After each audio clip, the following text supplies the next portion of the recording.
Voilà. Bonjour à tous, bienvenue donc à ce nouveau séminaire co-organisé par la SFBT, Société francophone de biologie théorique, et le LMAH, le labo de maths de l'Université Le Havre-Normandie. Nous avons le plaisir d'accueillir aujourd'hui dans ce cadre Sylvain Mangiarotti, qui est donc HDR et chercheur à l'IRD à Toulouse, et donc qui va nous parler de la théorie du chaos appliquée à des problématiques de modélisation de l'environnement avec des données. Donc, je lui laisse tout de suite la parole. Bonjour à tous et puis merci pour cette invitation. Donc la plupart de ce que je vais vous présenter aujourd'hui a été financé par les programmes français, l'EF, les enveloppes fluides de l'environnement. Un des projets a été financé par Défi Infinity et un autre par le PNTS, Programme national de détection spatiale, une partie également par l'IRD. Et donc je suis au CSBio à Toulouse, le Centre d'études spatiales de la biosphère. Donc, je dépends de l'IRD, l'Institut de recherche pour le développement, et donc une partie de mes travaux concerne le développement d'outils et une autre, ses applications. Alors, presque tout ce que je fais s'appuie sur la théorie du chaos. Alors là, j'essaie de changer, mais ça... Voilà, ça y est. Qu'on appelle également la théorie des systèmes dynamiques non linéaires, qui trouve sa source dans les travaux d'Henri Poincaré, et qui était probablement le premier à comprendre comment un système pouvait être à la fois déterministe et imprévisible à long terme. Dans les années 60, Édouard Lorenz a pu obtenir une illustration frappante d'un tel comportement avec le système éponyme. Donc voici les équations, 3 variables, x, y, z, 3 équations correspondantes. Et ce système, si on varie très légèrement ses conditions initiales, va donner une histoire complètement différente. Donc c'est ce que j'illustre ici sur 3 séries temporelles, x de t, y de t, z de t. On prend des conditions initiales, on obtient les séries bleues, on modifie très légèrement ces conditions initiales, on obtient la série temporelle rouge. Alors, cela pourrait se paraître ne pas avoir une si grande importance si on se place simplement on se contente de se dire, bon, on ne peut pas prévoir. Mais en fait, ça pose un autre problème, c'est qu'on a du mal à analyser aussi, puisque quand on analyse la courbe bleue, si on veut comprendre la dynamique, eh bien, faudrait pouvoir retrouver la même chose que si on étudie la courbe rouge, puisque les deux dépendent du même système d'équations, exactement les mêmes équations, exactement les mêmes paramètres. Et donc, il faut pouvoir trouver des approches qui soient insensibles à cet effet d'instabilité pour comprendre les dynamiques qu'on veut étudier. Alors après, évidemment, l'instabilité elle-même est un problème en soi, puisqu'on a du mal à prévoir le futur quand on a affaire à des systèmes qui sont ainsi sensibles et qu'on appelle donc chaotiques, puisqu'à la fois déterministe, comme le montrent les équations, et imprévisible, puisque la moindre petite perturbation va rendre sa prévision impossible à plus ou moins long terme. Donc, comment faire face à un tel problème? Eh bien, l'espace des phases apporte une réponse très importante. L'espace des phases, c'est un espace qu'on appelle aussi l'espace des états. Si jamais je prends l'état de mon système à un instant donné, x, y, z, eh bien, j'obtiens un point dans cet espace que j'ai tracé, donc un espace géométrique, et je peux étudier la succession des états en traçant chacun des états dans cet espace les uns après les autres. Et si je pars de la courbe bleue, j'obtiens l'attracteur qui est en bleu. Si je pars de la courbe rouge, j'obtiens l'attracteur qui est en rouge. Autrement dit, dans l'espace temporel que j'ai montré auparavant, je pouvais avoir des histoires complètement différentes, mais ces histoires complètement différentes, quand on les plonge dans cet espace, eh bien, elles génèrent le même espace. Alors, cet espace est très pratique parce que justement, il permet de s'affranchir de la sensibilité aux conditions initiales. Il permet de remonter à une certaine généralité. Et pourquoi c'est possible? C'est parce qu'en fait, cet espace contient, il a le potentiel de contenir toutes les solutions du système étudié. Alors, on ne peut pas le reconstruire entièrement puisqu'on ne dispose que d'un d'une observation particulière, mais si cette histoire est suffisamment générale pour donner une bonne description de l'espace, eh bien, on remonte à une très grande généralité du problème. Autre problème auquel on est souvent confronté quand on étudie le monde réel, c'est qu'on ne connaît pas forcément toutes les variables. Alors ici, c'est un système qui est très simple, c'est le système de Lorentz avec 3 variables, x, y, z. Donc quand je reconstruis l'espace, j'ai un espace à 3 dimensions. Mais quand on a affaire à un système réel, on ne sait pas forcément qu'on doit utiliser 3 dimensions, ni qu'il s'agit de x, y et z, et on mesure une de ces variables. Alors ici, j'ai fait l'hypothèse que je ne pouvais mesurer qu'une seule des 3, x de t.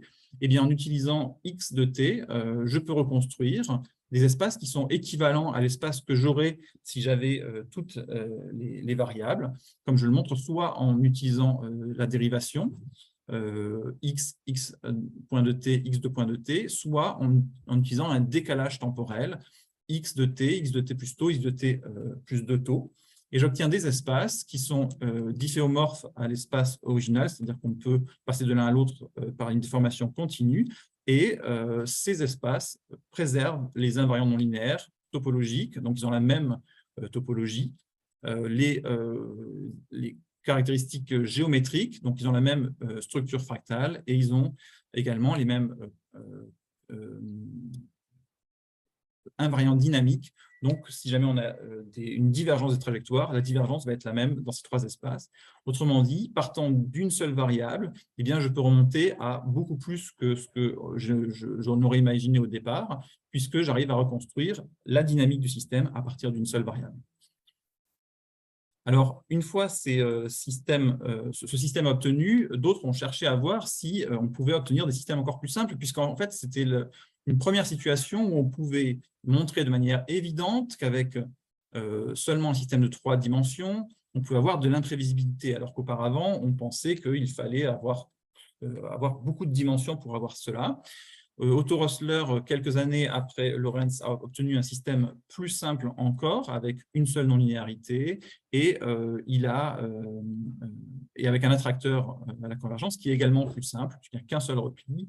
En 1979, il a montré qu'on pouvait avoir de l'hyper-chaos avec plusieurs directions divergentes. Jean-Marc Malassoma a obtenu tous les systèmes les plus simples polynomiaux possibles, et il a démontré qu'il n'en existait pas d'autres dans les années 2000. Ça, c'est le premier qu'il a obtenu, que j'ai illustré ici. Et il en est de même pour les systèmes discrets, avec un premier système obtenu par Mira en 69, puis un autre en 73, par Hénon en 76, par René Lozy en 78, et puis un système hyperchaotique également obtenu par Otto Rössler en 1979. Donc, en voyant tous ces systèmes, eh bien, on se disait que, d'une part, il en existe beaucoup, mais est-ce que ce ne sont pas que des cas mathématiques? Alors, est-ce qu'on peut en générer d'autres dans le monde réel? Alors, avec les circuits électroniques, on peut générer du chaos également. C'est ce qu'a fait Yoshisuke Ueda en obtenant le premier attracteur chaotique en s'appuyant sur le système de Van der Pol et en y mettant un forçage périodique. Mais également en chimie, avec la réaction de Belousov-Zhabotinsky, ou en électrochimie, avec une expérience menée par le groupe de John Hudson qui a permis d'obtenir une dynamique chaotique en plongeant, en faisant une expérience d'électrolyse du cuivre dans de l'acide phosphorique. Donc, on voit qu'on passe déjà des mathématiques à l'expérimentation dans le monde réel, mais le problème suivant, c'est le problème environnemental. Quand on a affaire au problème environnemental, on ne connaît pas les équations de départ, et donc, quand on peut analyser, on peut essayer de retrouver des propriétés qui soient caractéristiques du chaos, et notamment les propriétés que j'ai évoquées tout à l'heure, de dimension fractale, de divergence de trajectoire ou encore de topologie. Mais par contre, on ne dispose pas forcément de quelque chose qui nous permette de mettre en évidence le déterminisme. Pour cela, mettre en évidence le déterminisme, une des manières de le faire, il n'en existe pas beaucoup, mais une des manières de le faire, c'est d'obtenir, à partir d'observations, des équations déterministes. Sauf que le problème environnemental est généralement constitué d'un certain nombre de variables qu'on ne connaît pas toutes, et on en observe seulement certaines, parfois une seule. Donc, l'objectif de la modélisation globale, c'est reconstruire des équations à partir d'une seule ou plusieurs variables.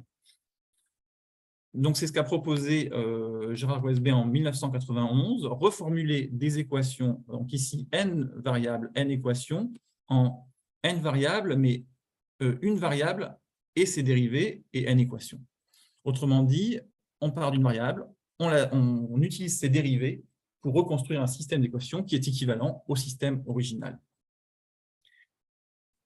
Ça, on peut le faire de manière analytique dans certains cas, pour le système de Rossler ou le système de Lorentz, mais en pratique, on ne dispose pas, en général, des équations de départ, notamment quand on s'intéresse à de la biologie, ce qui nous intéresse plus particulièrement ici. Et donc, que le système original existe ou non, on peut espérer ou vouloir obtenir des équations de cette forme-là, qui est une forme canonique, en essayant de retrouver la fonction f qui est affichée ici ou une approximation de cette fonction. Donc, c'est ce qu'ont fait Gérard Westby et Christophe Letellier en 1994, et ils ont obtenu de très bons résultats pour certains systèmes et pour certaines variables, mais pas pour tous. Donc, dans certains cas, ça ne marchait pas du tout. Et la raison qui est derrière, Christophe Letellier et Louis Aguirre l'ont montré, c'est un problème d'observabilité. Quand on veut passer du système multivarié au système univarié, eh bien, on peut utiliser les dérivés de Lie, mais quand on utilise ces dérivés, il arrive un moment où il faut inverser pour passer des xi aux dérivés de xi. Et c'est là qu'on a des problèmes d'inversion qui fait qu'on ne peut pas toujours passer d'un système à l'autre. Et quand on ne peut pas, eh bien, on a très peu de chances de pouvoir reconstruire un tel jeu d'équations, également en partant de données observationnelles. Alors, tout le travail que j'ai fait au CESBio depuis que je suis rentré à l'IRD, c'est de développer des outils qui visent à obtenir cette fonction f ou une approximation de cette fonction f partant de séries temporelles. Donc, cette fois-ci, on oublie les équations de départ et on se contente de partir de séries temporelles pour retrouver ces équations. Des fois, on part d'équations qu'on connaît pour générer les séries temporelles afin de vérifier que les solutions qu'on obtienne sont effectivement celles qu'on attendait au départ. Mais les outils numériques visent à obtenir les équations à partir de séries observationnelles uniquement, sans hypothèse ou sans hypothèse forte a priori. Donc, ce travail, on l'a fait en deux étapes. Dans un premier temps, au tout départ, on a développé des outils que j'ai appelés POMOS et GLOMO, qui était en fait, POMOS est en fait un outil évolutionnaire. Donc, on fait une recherche de structure qui va permettre de correspondre à ce qu'on voudrait. C'est un algorithme qui était évolutionnaire, mais qui présentait aussi une interface dynamique qui permettait d'agir directement sur la recherche. Alors, ça peut paraître un peu insuffisamment général comme approche, puisque on cherchait quelque chose au départ qui n'était pas très, qui avait une double influence, l'algorithme et puis nous derrière. Mais en fait, ça s'est révélé très très utile parce que notre expérience face à la recherche de l'algorithme n'était pas l'expérience de l'algorithme. L'algorithme, il arrivait à trouver des choses qui étaient très pointues, qu'on n'arrivait pas du tout à trouver, et nous, on arrivait à voir des choses que l'algorithme ratait complètement. Et en interagissant, on pouvait trouver une manière d'optimiser l'algorithme et de l'aider à trouver quasiment systématiquement les bonnes choses. C'est ça qui nous a conduit à reformuler complètement cet algorithme. Et donc maintenant, on n'utilise plus cet algorithme évolutionnaire, mais un autre algorithme, qui est un algorithme déterministe et qui va foncer directement vers la solution au lieu de chercher des méthodes, au lieu de chercher de manière très incertaine le résultat. Alors, tous ces travaux ont été effectués avec deux collègues, notamment Laurent Drapeau de l'IRD et Mireille Huc, qui est ingénieur CNRS, et puis un certain nombre d'étudiants dont les trois principaux sont ici. Une fois qu'on obtient des modèles, il faut les valider. Alors, idéalement, on les valide avec les invariants non linéaires, mais ceux-ci sont souvent très sensibles au bruit. Donc, on préfère parmi eux les invariants topologiques, qui, eux, sont insensibles aux variations dans un diagramme de bifurcation, sur une certaine plage de paramétrique. Et donc, par exemple, ici, vous avez le système de Rossler, le jeu de données utilisé en haut et le modèle obtenu en bas, qui présente la même topologie. ou bien l'électrolyse du cuivre dans l'acide phosphorique, issu des travaux de John Hudson, qui m'avait fait passer par email il y a un certain nombre d'années, et le modèle obtenu qui présente également la même topologie, même si dynamiquement, il n'arrive pas à atteindre les mêmes niveaux de maxima. Ces outils sont plus généraux qu'on pourrait l'imaginer dans la mesure où, alors je vais vous donner un exemple, je pars maintenant du système de Rossler que je présente en haut à droite, 3 variables, 3 équations, je l'intègre numériquement sur un temps relativement court, donc ça fait quelques oscillations. J'imagine que je n'observe que l'une de ces variables, y de t, je peux reconstruire son portrait différentiel en calculant sa dérivée. Voici son portrait différentiel. Les attracteurs chaotiques sont construits autour d'orbites périodiques, mais ces orbites périodiques sont instables. Donc, elles sont instables, elles ne sont jamais visitées. L'une d'entre elles est une orbite périodique de période 1. Je peux l'extraire numériquement en faisant une recherche systématique, par exemple, des conditions initiales. J'obtiens alors le signal y de t que vous voyez en haut dans la figure. Je peux calculer la dérivée, je perds un petit morceau, je le plonge dans l'espace des phases, donc j'ai un portrait différentiel de ce petit bout d'orbite périodique instable de mon système de Rossler.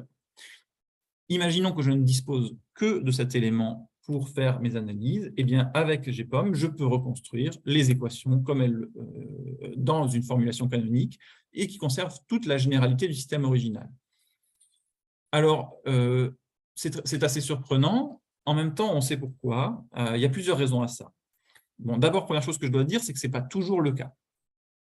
Mais là, c'est le cas. Pourquoi? Parce que d'une part, mon système de départ est relativement simple. Il est de dimension 3. Donc, je n'ai pas un très grand nombre de dimensions à reconstruire. Y point et Y2 point vont me suffire. D'autre part, je suis en condition idéale sans bruit. Une autre raison encore est que la reformulation polynomiale est elle-même polynomiale. Autrement dit, et enfin, la dernière raison, c'est que y de t offre une observabilité complète sur le système. Autrement dit, quand j'utilise y, je vois le système complet, en principe. Avec tous ces éléments-là, je suis vraiment dans des conditions très favorables. Très favorables, mais je vois que j'arrive à trouver plus que je n'aurais imaginé. Et c'est simplement ça l'idée que je voulais faire passer ici, c'est qu'on dispose d'un certain jeu de données dans l'espace des phases qui nous donne plus d'informations que ce que l'on pourrait l'imaginer a priori. Alors, je reste juste sur ça à ce stade-là. Après, je reviendrai sur dans quelle mesure je peux utiliser ce qui n'est pas dans mon jeu de données d'origine. Et je vais passer à quelques cas théoriques multivariés. Maintenant, je repars de mon système de Rossler, mes 3 variables, x de t, y de t, z de t. Je cherche à obtenir un système qui permette de retrouver ces interactions. Comme je travaille avec un système polynomial, je peux me fixer un degré maximum. Je peux me fixer le degré 2, en l'occurrence, en système quadratique. La formulation la plus générale est la suivante.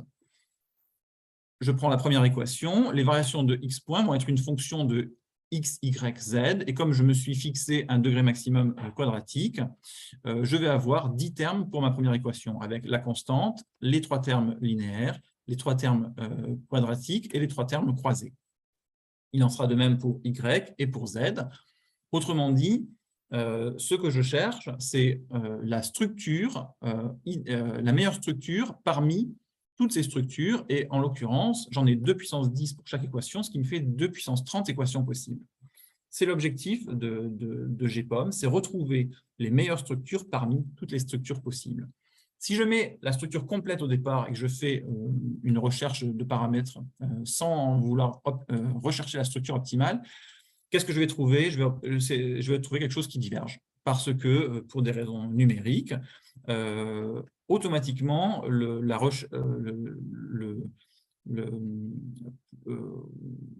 vais mettre du poids non négligeable sur des termes qui sont inutiles, et donc ça va diverger. Et ça, c'est vrai pour la plupart des systèmes, en fait, pour un grand nombre de systèmes. Je peux me permettre une question? Oui, bien sûr, bien sûr. J'ai peut-être la... Pourquoi 2, en fait? Parce que je vois que vous avez dit, donc vous avez 10 coefficients à Oui, oui. déterminer.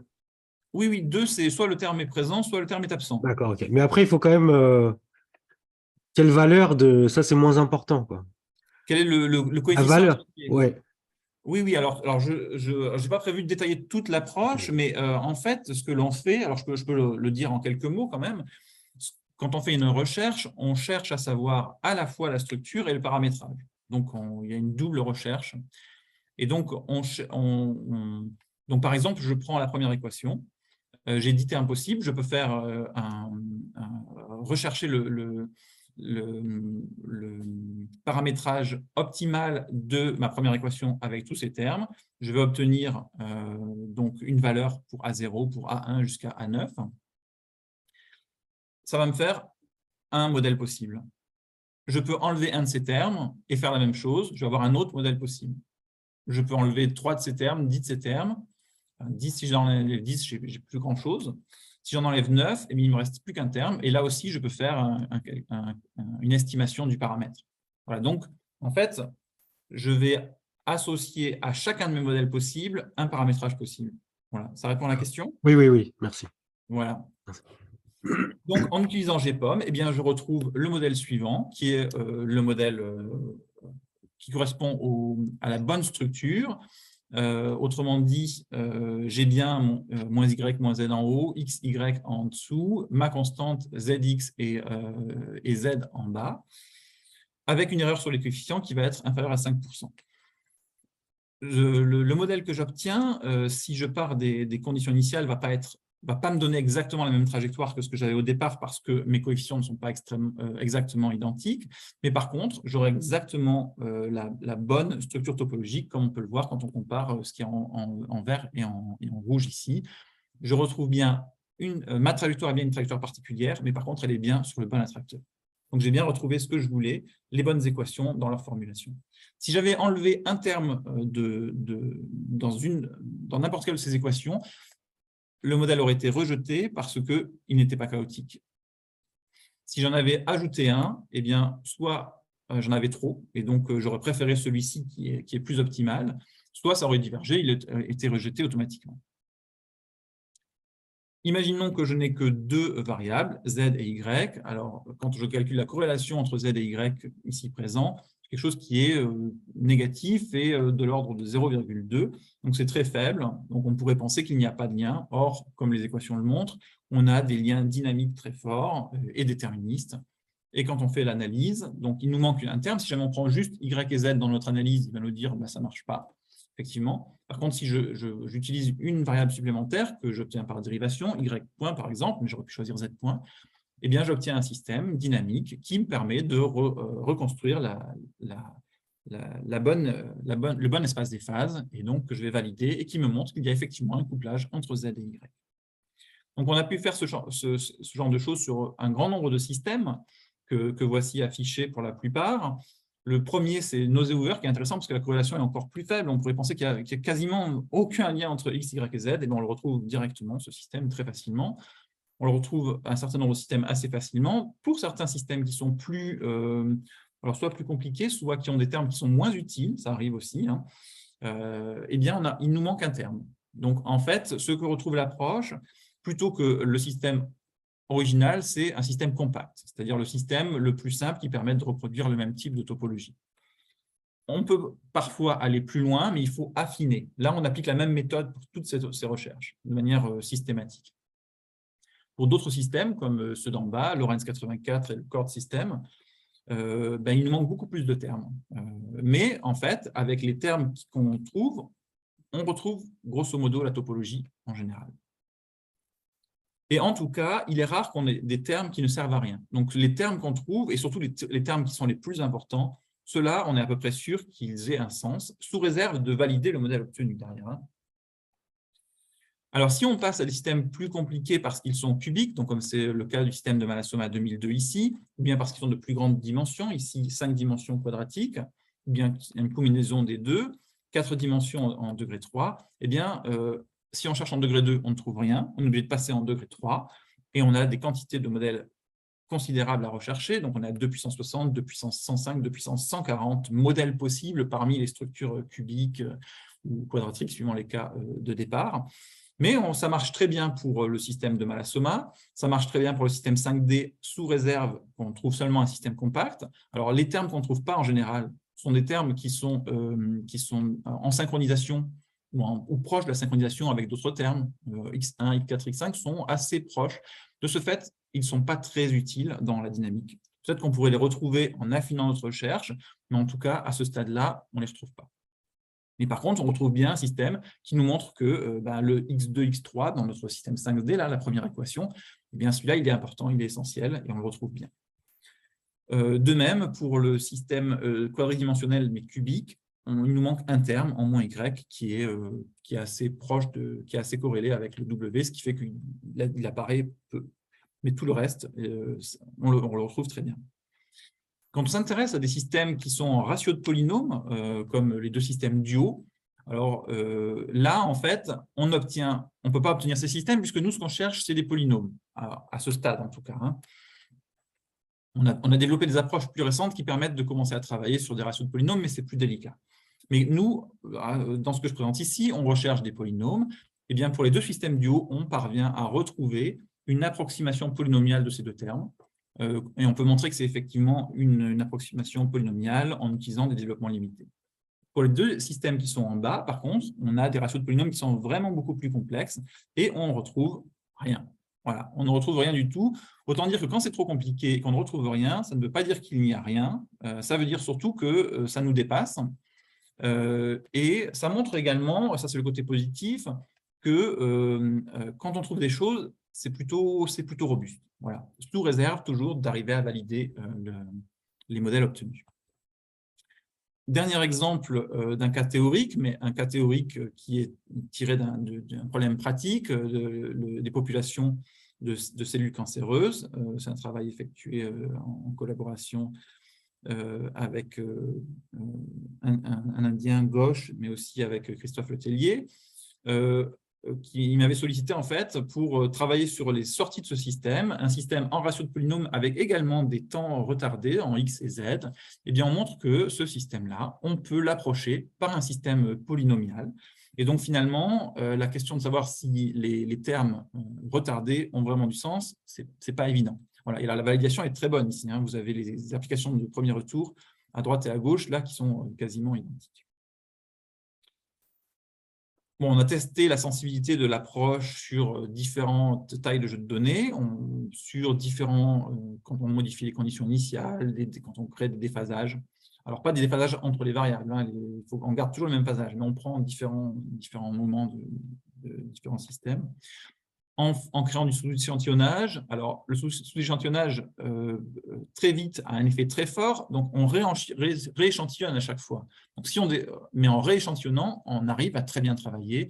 De même avec le bruit nous perturbe beaucoup, mais en débruitant avant de travailler, on arrive à retrouver des choses. Donc, on a une très bonne robustesse, jusqu'à certaines limites quand même, à ces différentes situations. Donc voilà, là j'ai fait le tour de tout ce que je voulais raconter d'un point de vue numérique, et je commence à m'attaquer à des problèmes plus environnementaux à partir de données réelles. Alors on s'est intéressé à différents systèmes, les suivis agricoles, que je vais détailler après, un petit peu en hydrologie également. Alors je précise juste que l'hydrologie est assez amusant parce que en 2006, un chercheur, Dimitris Koutsougiannis, avait écrit dans son papier que les processus hydrologiques ne peuvent pas être des processus déterministes chaotiques de petite dimension. Voilà, le titre, c'est sur la quête d'attracteurs chaotiques dans les processus hydrologiques. Et donc, je vais vous montrer qu'on peut obtenir des choses. Je vais pas mal parler d'éco-épidémiologie et d'épidémiologie. Donc, je mentionne juste la dernière partie ici en éco-hydrologie des sols, où on a également travaillé sur la dynamique des vers de terre, sur lequel on a pu obtenir un attracteur chaotique dont la structure est très proche d'un attracteur obtenu par Mira en 1973 à partir de données électroniques. C'est assez amusant. Donc maintenant, je vais me focaliser sur des cas bien précis, en commençant par le cycle des cultures céréalières observées par télédétection spatiale. Donc, pour observer les cultures céréalières, une manière de le faire, c'est d'utiliser l'indice de la végétation, qui est une différence entre le rouge et le proche infrarouge, les réflectances rouge et proche infrarouge, l'une étant sensible à l'activité photosynthétique, l'autre ne l'étant pas. quand on fait la différence, eh bien, on voit l'activité du couvert. Alors, en normalisant, on a des valeurs qui sont entre 0 et 1. Plus on est proche de 0, moins le couvert est actif. Plus on est proche de 1, plus le couvert est dense et actif. Donc, si là, on s'est intéressé sur le nord du Maroc. On a reconstruit une série temporelle sur un peu plus de 20 ans. Donc, voici les variations. Et chaque maximum correspond à le maximum des cultures céréalières juste avant la récolte. Donc, cette série temporelle, on peut la plonger dans l'espace des phases. Là, on l'a fait en calculant ses dérivés. Donc, voici en haut à gauche le portrait de phase des cultures céréalières. Et on peut utiliser l'outil de modélisation globale pour obtenir un modèle que voici en bas en rouge. Alors, ce modèle, c'est un modèle, la trajectoire obtenue et l'attracteur chaotique à la convergence obtenue par ce modèle. Donc, on pourrait se dire qu'il a un premier défaut, c'est qu'il n'a pas le trou central qu'on observait au départ. Alors, en fait, il a un trou central, mais une forme de tire-bouchon. Mais surtout, quand on obtient un jeu d'équations comme ça, on peut l'intégrer sur un temps très très long. D'ailleurs, on le fait, c'est une des premières choses qu'on fait pour vérifier sa robustesse. Donc, on peut le faire tourner sur 100 ans, sur plus. Si on le fait tourner sur 100 ans, on va pouvoir avoir des trajectoires qui sont rares et qu'on n'a pas forcément observées, nous, dans les données réelles. Donc, imaginez simplement que vous ayez une année avec très très peu de pluie. Eh bien, il se peut très bien qu'au lieu d'avoir des valeurs minimales au moment du maximum qui soit juste avant la récolte, au lieu de 0,5, qui soit à 0,4. Ce n'est pas du tout incompatible. Donc, ça n'est pas du tout incohérent. Ce modèle, d'autre part, a une autre caractéristique. Si on fait une section de points carrés, c'est ce que je montre en haut à droite, enfin au milieu à droite, on s'aperçoit qu'on a quelque chose qui est qui occupe beaucoup d'espace dans l'espace des phases. En fait, on a un système qui est faiblement dissipatif. On a une dimension de Kaplan-York qui est proche de 3. Donc, de tels systèmes ont été obtenus sur des cas théoriques, mais ça, c'est le premier qui soit directement extrait de données observationnelles.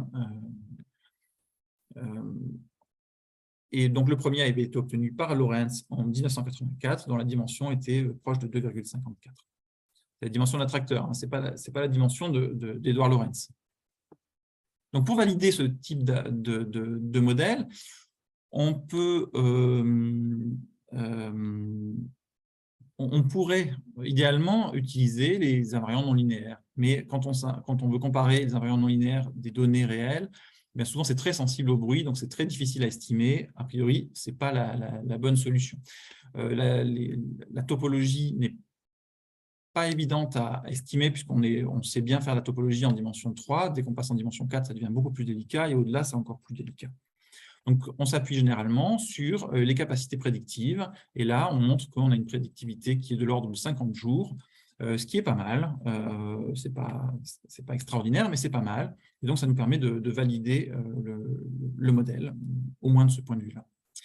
Donc, on s'est demandé, est-ce que le fait d'obtenir de tels modèles était un cas particulier ?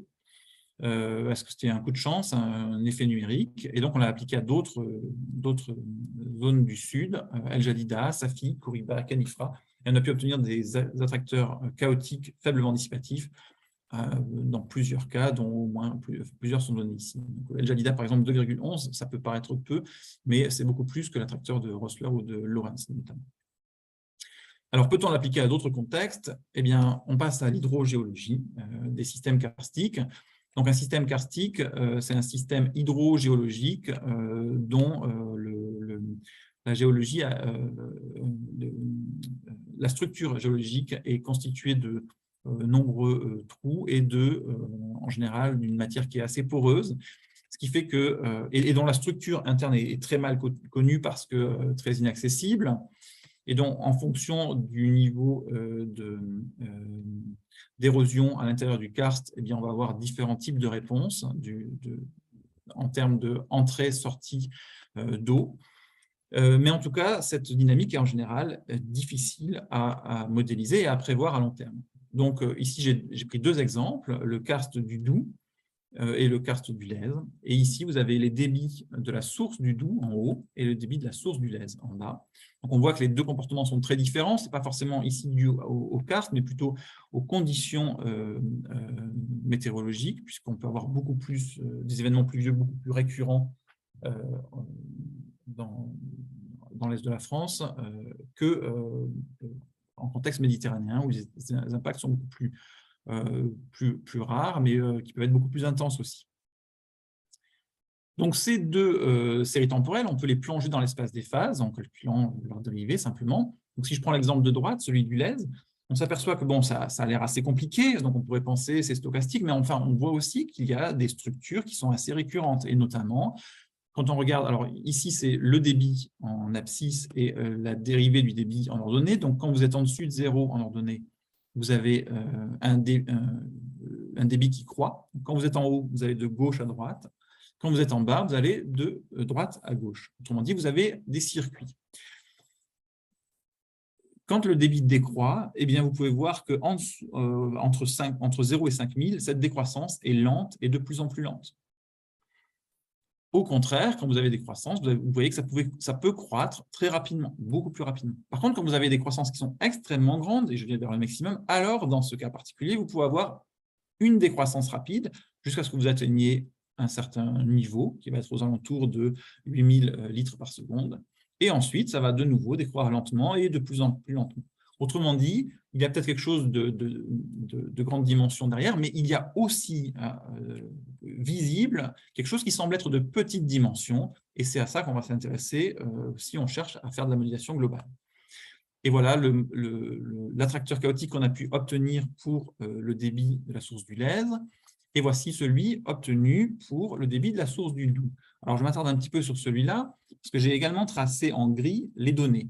Ça, en gris, ce sont les données qui ont été utilisées pour obtenir le modèle dont la trajectoire est présentée en couleur cuivrée.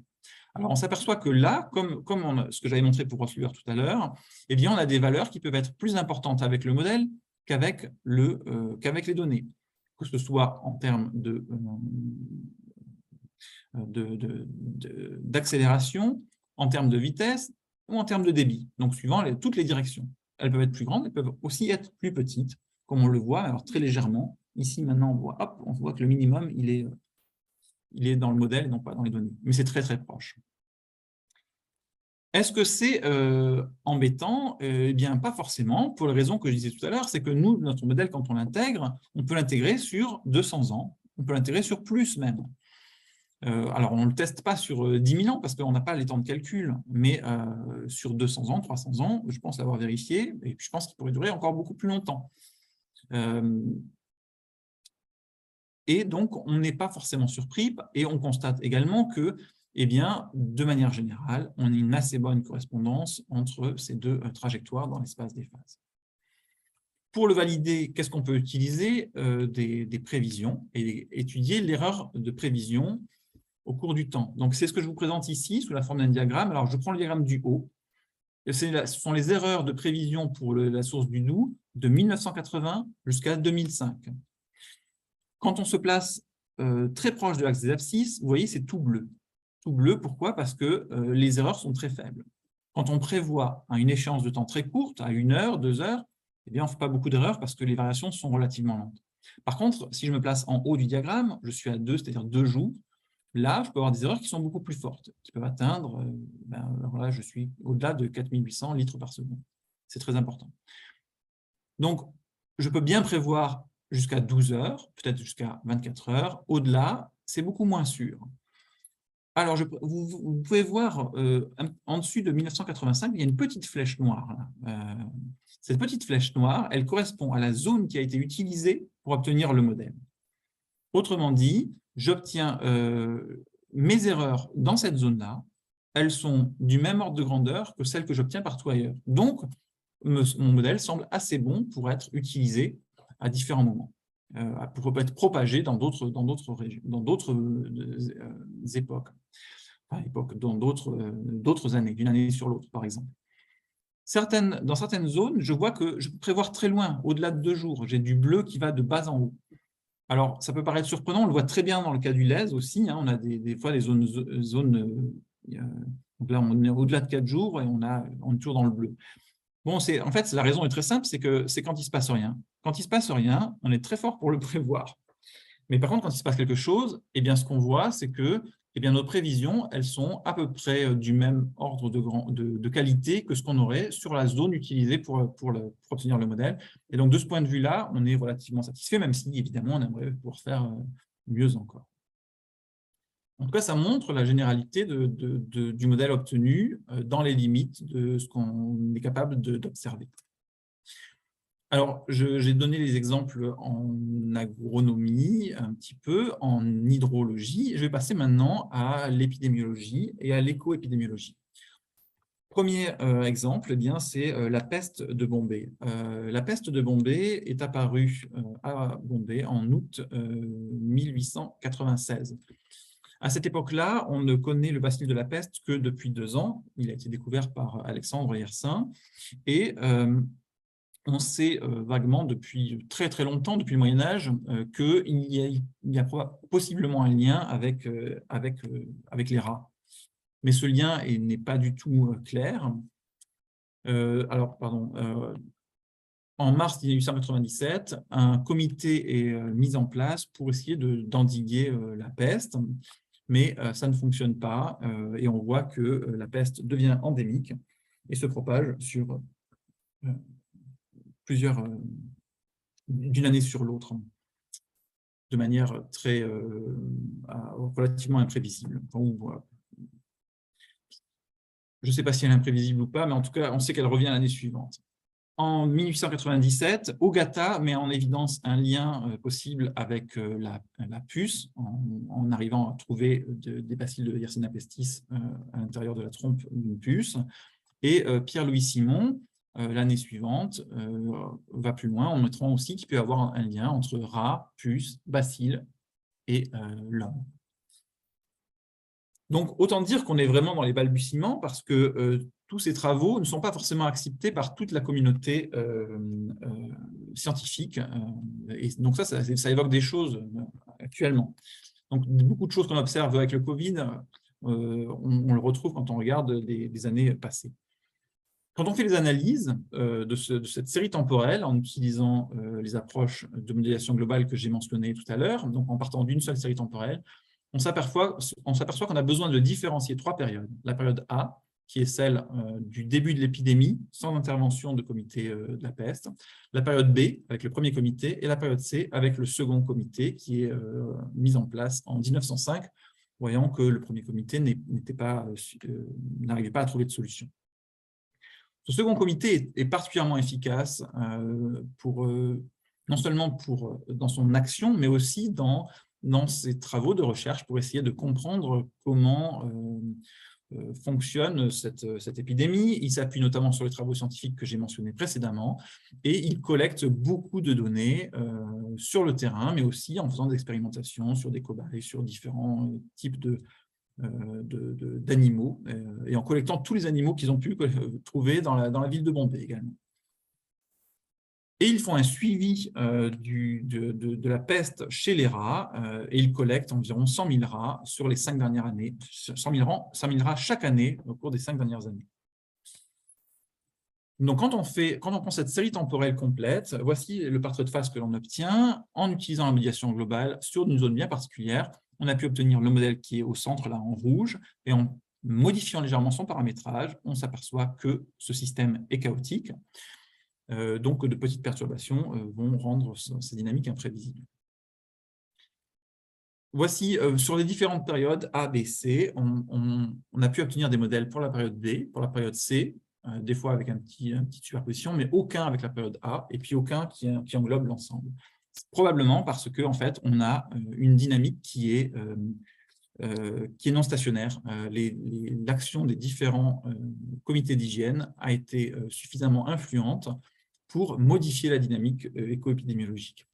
Voici les différents modèles obtenus sur la période B, sur la période C. Ils ne sont pas toujours strictement équivalents, mais il y a des points communs derrière. Je ne vais pas les détailler, d'autant qu'ils n'ont pas forcément le même niveau de validité. Donc, si jamais on devait les choisir, on choisirait celui qui permet la meilleure prévisibilité. Mais surtout, je passe à la suite parce qu'elle me semble plus intéressante pour vous. On s'est aperçu, alors les chercheurs à cette époque-là, les épidémiologistes, se sont aperçus qu'avant un épisode de peste chez l'homme, on observait une épizootie chez le rat brun, suivie d'une épizootie chez le rat noir.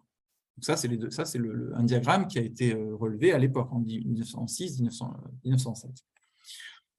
Donc, ils ont collecté ces données sur 5 années complètes, de 1907 jusqu'à 1912, et donc on dispose, nous, aujourd'hui, de cette série temporelle pour essayer d'en extraire des équations. Et c'est ce que l'on a fait.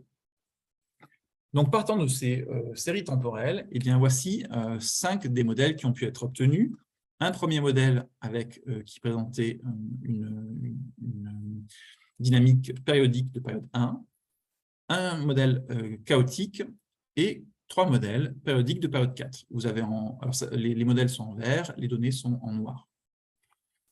Ces modèles en vert, qui étaient périodiques, en altérant légèrement leur paramétrage, permettaient tous d'obtenir du chaos. Donc vous avez les applications de premier tour ici en bas qui montrent qu'on a bien affaire à des systèmes chaotiques.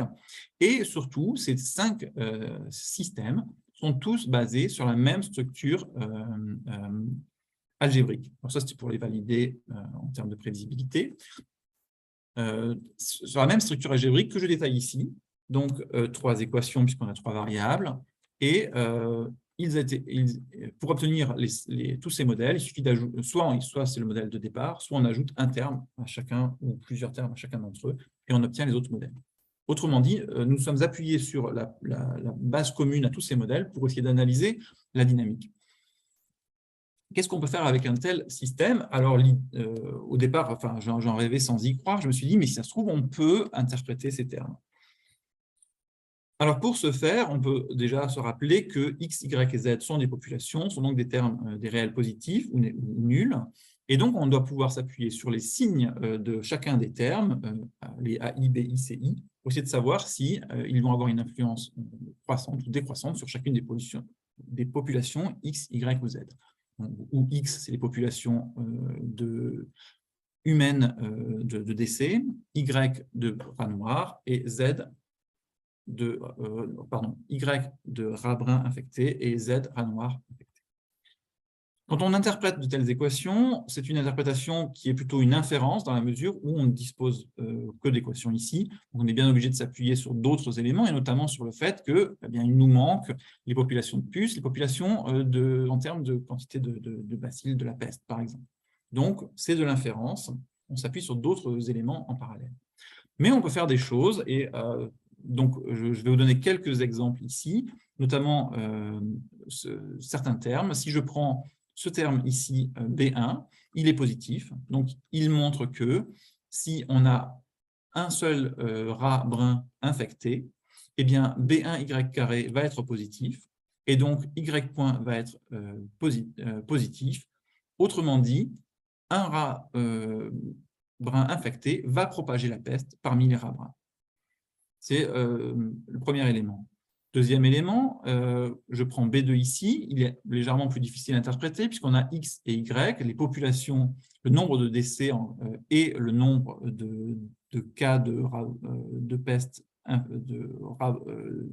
le cas d'infection par la peste de rat brun est négatif. Pourquoi est-il négatif? On ne peut pas l'interpréter de manière directe, on est obligé d'inférer le fait que, et ça on le constate très bien dans les textes d'époque, que dès qu'un cas de peste est détecté chez les humains, eh bien, le comité d'hygiène intervient pour désinfecter, nettoyer et contrôler la population de rats dans le quartier. Donc, et ça, on peut l'appliquer aux différentes équations de manière plus ou moins délicate. Alors, je ne le fais pas, mais ici, je peux peut-être juste mentionner quelques petites choses. Par exemple, ici, ce terme négatif montre que l'homme, quand il est infecté, a tendance à générer moins d'infections.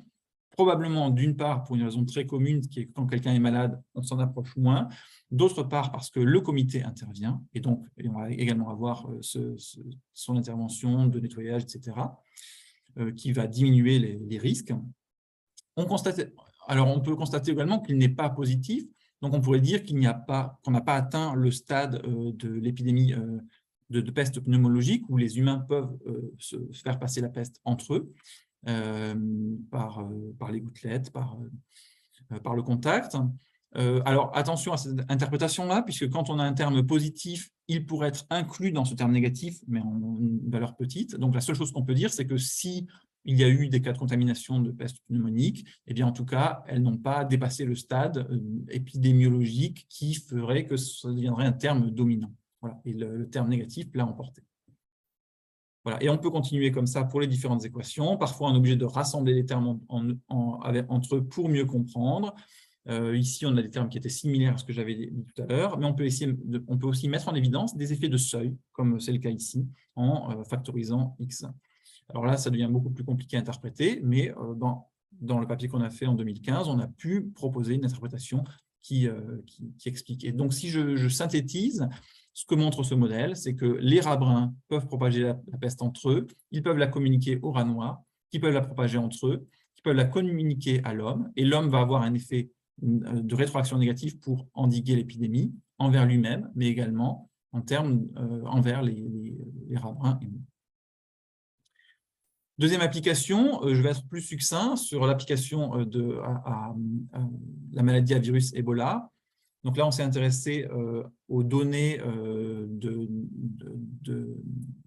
Ebola d'Afrique de l'Ouest et on s'est appuyé sur deux séries temporelles, les cumuls de décès, ici en noir, et les cumuls de cas en rouge. Donc, on en a extrait les nombres de cas journaliers et on s'est appliqué, on a utilisé la période qui allait du jour 200 jusqu'au jour 400 pour faire la modélisation. Pourquoi 400? Parce qu'à cette époque-là, on n'avait pas encore les données suivantes. Ça a été fait a posteriori. Donc, on était en pleine épidémie. Voici le modèle obtenu, alors, qui montre le couplage. Alors, un couplage entre les cas d'infection et les cas de décès est en quelque sorte trivial, puisqu'on s'attend forcément à ce qu'il y ait ce lien. Mais par contre, le modèle obtenu est fortement non trivial et par contre très difficile à interpréter. Dès qu'on utilise des formes canoniques avec l'utilisation des dérivés, on a beaucoup plus de mal à interpréter les équations. Ce n'est pas systématique, mais c'est souvent le cas. Par contre, simplement parce que la formule algébrique est trop difficile à comprendre. Expliquer x2 fois y point, ce n'est pas facile. Par contre, on peut tout de même faire des choses. Donc, pour valider le modèle, on compare les portraits de phase ici en gris avec les portraits de phase du modèle. Alors, comme on est en dimension 4, on a 4 variables, il faut penser en dimension 4, ce qui n'est pas évident. Ça marche, la comparaison n'est pas toujours facile, d'autant que je vous rappelle qu'on peut obtenir parfois des modèles qui vont visiter des zones qui n'ont pas été visitées par les données dont on dispose. Donc, on ne peut pas toujours valider tout. On peut valider une partie, des fois, et pas tout. Des fois, on peut valider tout quand on dispose d'un jeu de données plus long que ce qu'on a utilisé pour obtenir le modèle. En tout cas, le modèle obtenu est d'une très grande richesse, donc ça, c'était assez intéressant. Si on prend ce modèle et qu'on en fait une section de points carrés, on obtient une coupe de dimension 3, dont voici la section ici en haut à gauche. Et puis, en utilisant un code de couleur, on a pu mettre en évidence une structure en quatre zones, en 4 branches, en fait, qui est en fait une structure.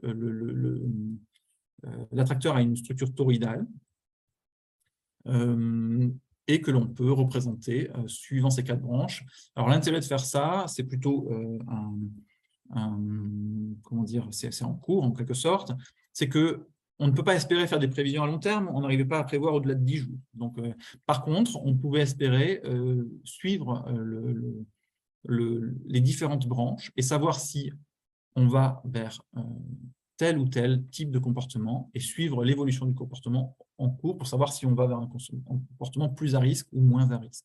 Voilà, c'est ça qu'on peut espérer à ce stade avec ce type d'approche. Quand on obtient des modèles, on l'obtient en pleine, celui-là en tout cas, on l'a obtenu en plein milieu de l'épidémie. Donc, on obtient un modèle sans savoir encore si on va être capable d'endiguer l'épidémie et quand. Donc, on a un modèle qui est intégrable sur un temps très long. Ici, je vous montre 10 ans, mais on peut l'intégrer sur un temps encore plus long, et qui nous montre que on pouvait s'attendre, si on n'arrivait pas à le contrôler, à des valeurs beaucoup plus fortes que ce qu'on avait observé, puisqu'on allait jusqu'à 300 cas journaliers dans nos observations, et notre modèle nous disait qu'on pouvait aller jusqu'à 800, et puis même, si j'intégrais sur un temps plus long, 1300. Et on voit également qu'on a une forte imprévisibilité, avec des niveaux bas qui peuvent être plus ou moins bas, des pics qui peuvent être très variables, des fois, souvent des successions de 3 pics, mais pas forcément, des fois 2, des fois une décroissance, mais on a aussi des cas où ça croît. Donc, c'est des périodes basses qui peuvent être longues ou pas. Voilà. Donc, c'est une très forte complexité qu'on voit dans la série temporelle, qu'on voit encore plus évidemment dans l'attracteur, puisqu'on passe à l'attracteur, d'où l'intérêt d'essayer d'en extraire ces branches qui peuvent nous informer sur une certaine une vision plus générale. Donc, je passe à la Covid. L'épidémie semble avoir commencé en décembre, mais nous, on s'y est intéressé à partir de janvier, en fait. Janvier 2020, on était au tout début de l'épidémie. Donc, j'ai dû commencer à partir des premiers jeux de données dont j'ai disposé. C'était le 20. Donc là, sur mon graphe, ça doit correspondre à ça. Je ne l'ai plus en tête exactement. Je suis 22-23 janvier. J'ai commencé à travailler dessus. Donc, je devais avoir 3-4 jours. Je n'obtenais rien. Et au bout de 15 jours, j'ai pu obtenir un premier modèle, qui est le modèle que vous voyez en haut de l'écran ici, avec 3 variables, C, S, D, qui correspondent au nombre de cas, au nombre de cas graves et au nombre de décès. Alors, je ne suis pas arrivé à trouver l'interprétation à ce modèle. Bon, ça reste ouvert. Alors, c'est d'autant plus difficile que l'on dispose de peu d'informations sur le départ de l'épidémie, notamment sur les interactions entre le personnel médical et les gens contaminés. Bon, toujours est-il que même en faisant des hypothèses, je ne suis pas arrivé à l'interpréter. Si jamais vous trouvez des interprétations, elles sont les bienvenues. Enfin, il faut y consacrer du temps, je pense. En tout cas, ce qu'on voyait quand on obtient ce modèle le 6 février 2020, donc le Covid est encore très clairement en Chine, on n'est pas encore passé, on n'a pas encore observé aucun cas à l'extérieur de la Chine. Eh bien, on voit qu'il devrait continuer à se propager et avoir une dynamique chaotique. Quelques jours après, eh bien, en fait, le confinement qui a été mis en place quelques jours avant d'obtenir ce modèle, eh bien, on voit ses effets sur les observations. Et donc, le modèle qu'on obtient est un modèle qui correspond à ce qui aurait pu être le cas si on était resté à une condition épidémiologique juste avant, dans cette période pré-confinement. Donc, on s'aperçoit que l'épidémie décroît et donc, on a publié régulièrement des bulletins avec l'UMR Astre, 2 épidémiologistes, Marisa Père et François Roger. Et on pouvait voir dès ce moment-là qu'on pouvait également avoir des reprises, parce qu'on a pu obtenir des modèles intermittents également, ce qui s'est confirmé plus récemment. On a continué à travailler sur ce sujet l'année suivante, en s'intéressant plus particulièrement à l'Afrique, avec Nathan, qui était en master à l'École nationale vétérinaire de Toulouse. Et on s'est intéressé à différentes questions, notamment à est-ce que ce que l'on observe en Afrique est effectivement quelque chose qui met en évidence une épidémiologie différente. Et en fait, quand on prend en compte la pyramide des âges, mais aussi le système de surveillance qui a tendance à sous-estimer le nombre de cas et le nombre de décès, on s'aperçoit que la dynamique épidémiologique en Afrique et en Europe, donc en Europe ici, en Afrique, devient très similaire. On s'est intéressé plus spécifiquement à 17 pays. Alors, ces pays ont été choisis simplement parce que les jeux de données étaient suffisamment bons ou suffisamment, quantitativement, on avait suffisamment de données. Et alors, je vais me concentrer, parce que je ne peux pas regarder tout, mais sur le Ghana, parce que c'est vraiment une situation assez intéressante, pour laquelle on a pu obtenir 2 modèles différents, le modèle Ghana 1 et le modèle Ghana 2. qui sont en fait très proches, même si ça ne se voit pas forcément. Et le modèle GAN1 était particulièrement intéressant parce qu'il donne lieu à des dynamiques multistables. Donc, bistable ici, en fait, c'est tristable parce que je n'ai pas mis le point fixe. On a un point fixe 0, 0, 0. Mais qui est un petit peu trivial. Par contre, on a deux systèmes chaotiques qui peuvent cohabiter avec strictement les mêmes équations. Donc ça, c'est assez intéressant et assez inattendu, d'autant qu'on a une plage qui est commune entre 50 et 80 décès par an, cas d'infection par jour, je dis n'importe quoi. En fait, ça s'explique assez facilement, c'est que quand on le regarde suivant une autre projection, donc ici c'est la même chose mais vu en abscisse, on a le nombre de cas, mais en ordonnée, on a la dérivée seconde, alors que dans le premier, on avait le nombre de cas et la dérivée première. Donc, simplement une histoire d'orientation. On s'aperçoit que ces deux attracteurs ont des bassins d'attraction qui sont séparés. Et suivant qu'on démarre dans l'un ou dans l'autre, eh bien, on va avoir une épidémie qui va avoir des différents niveaux, alors que les conditions mathématiques, et donc c'est-à-dire qui représentent des conditions sanitaires strictement identiques. Voilà. Donc, on change les conditions initiales, on obtient des attracteurs très différents. Et ça, c'est très intéressant parce que ça nous dit d'une part que des petites conditions, des petites modifications de ces conditions sanitaires vont légèrement modifier notre paramétrage des équations, vont pouvoir nous permettre de passer de l'un à l'autre et éventuellement après, en appliquant des conditions sanitaires assez fortes, on doit pouvoir les relâcher sans repasser dans l'attracteur le plus haut non plus. Donc, visiblement, il y a des choses assez intéressantes à creuser par là. Donc, je ne vais pas plus loin, parce que j'ai déjà dit plein de choses et je pense que j'ai déjà dépassé mon temps, mais il y aurait plein de choses à explorer, que ce soit en termes d'attracteurs chaotiques, caractérisation topologique, en termes de réseau pour la détecter découplage, et en termes thématiques, parce qu'on peut s'attaquer à plein de thématiques très différentes, très diverses, vu qu'on part de séries temporelles. Voilà. Et en termes de conclusion, j'espère que je vous aurai convaincu de l'intérêt de s'appuyer sur ces outils et sur la théorie du chaos pour s'attaquer à ces problèmes, et aussi parce que c'est quand même très très beau. Enfin, moi, autant on ne sait jamais si on va trouver des choses, autant on trouve toujours des choses auxquelles on ne s'attend pas. Donc, c'est vraiment très, très enthousiasmant. Voilà. Et avec un remerciement à tous ceux qui ont participé au développement des outils et puis aux différentes thématiques que j'ai évoquées ici. Voilà. Je vous remercie bien. Et n'hésitez pas si vous avez des questions. Merci beaucoup, Sylvain, pour ces excellents exposés. J'ai appris beaucoup de choses. Je pense que tout le monde a pu apprendre quelque chose de très, très complet, avec beaucoup d'applications de la théorie. Enfin, merci beaucoup. Merci. Est-ce qu'il y a des questions, remarques? Là, vous pouvez parler librement. Peut-être je peux commencer. Oui, bien sûr. D'abord, merci beaucoup pour cette exposé, Sylvain. C'est remarquable que tu aies à la fois autant d'intérêt dans les aspects mathématiques du chaos et d'être aussi efficace dans les applications. En fait, j'ai quelques petites questions qui me sont venues en t'écoutant. Donc, en fait, c'est souvent que tu as un paramètre lambda 1. Parfois, pour Ebola, il y a un lambda 1, lambda 4. Est-ce que ça, c'est les nombres de Lyapunov, c'est ça? Oui, pardon, je n'ai pas détaillé. Effectivement, c'était les nombres de Lyapunov. J'aurais dû le dire. Et donc, on s'appuie souvent sur les Lyapunov pour montrer que le modèle obtenu est effectivement chaotique.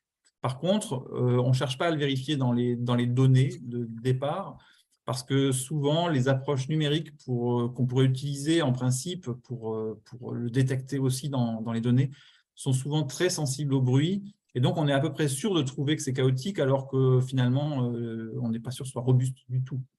Donc, je l'applique souvent au modèle, mais pas aux données. D'accord. Un peu relié, peut-être, tu as un autre nombre, me semble-t-il, ou indice, que tu peux t'aider. DKY peut-être. DKY, exactement. Donc, c'est ça, la dimension de Kaplan.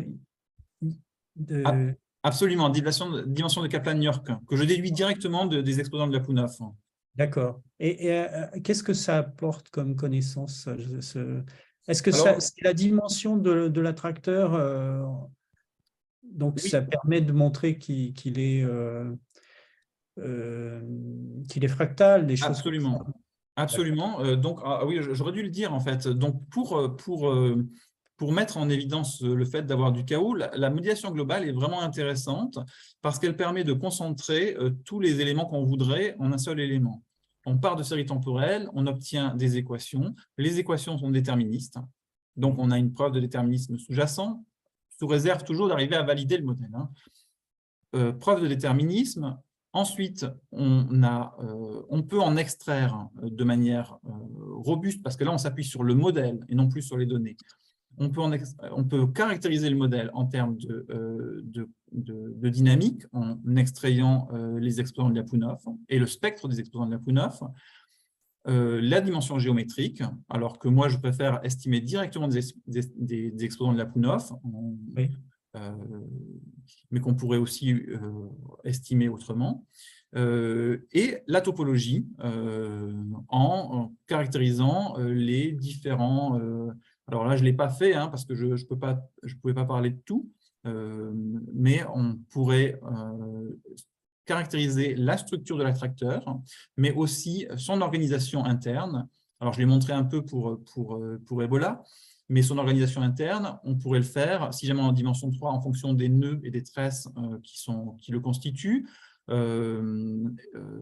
et également en termes d'un template, c'est-à-dire d'un gabarit, qui va montrer comment les différentes parties de l'attracteur se croisent pour revenir à lui-même. D'accord, d'accord, d'accord. D'accord. Oui, donc l'exemple pour le Ghana dont tu as parlé Oui.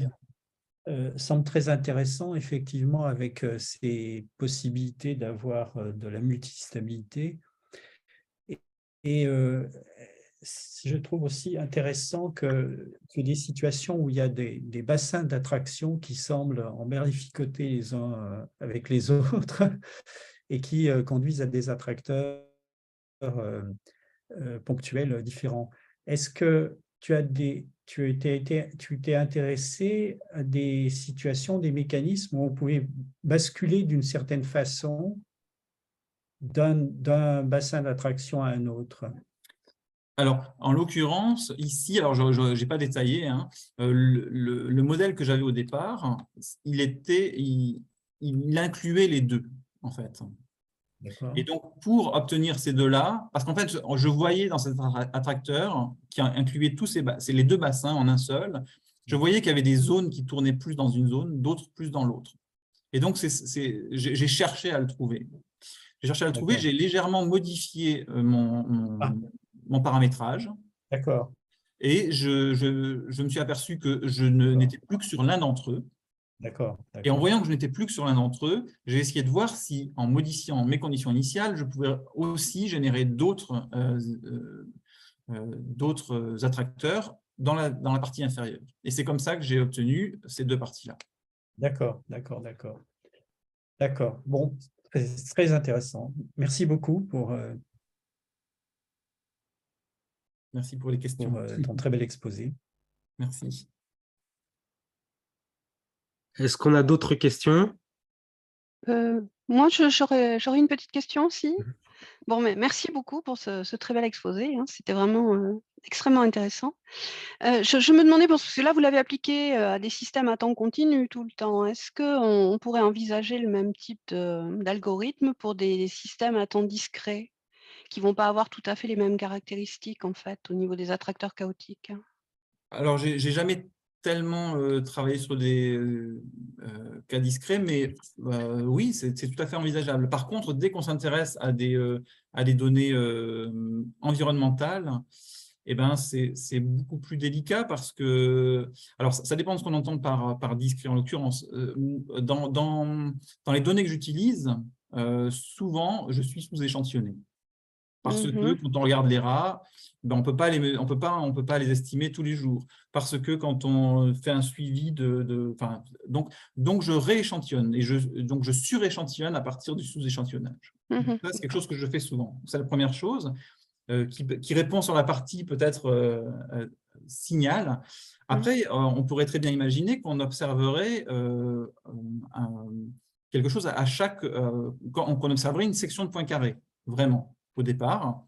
Et dans ce cas-là, l'approche serait tout à fait envisageable sous réserve. Donc, par exemple, ça pourrait être, au lieu d'observer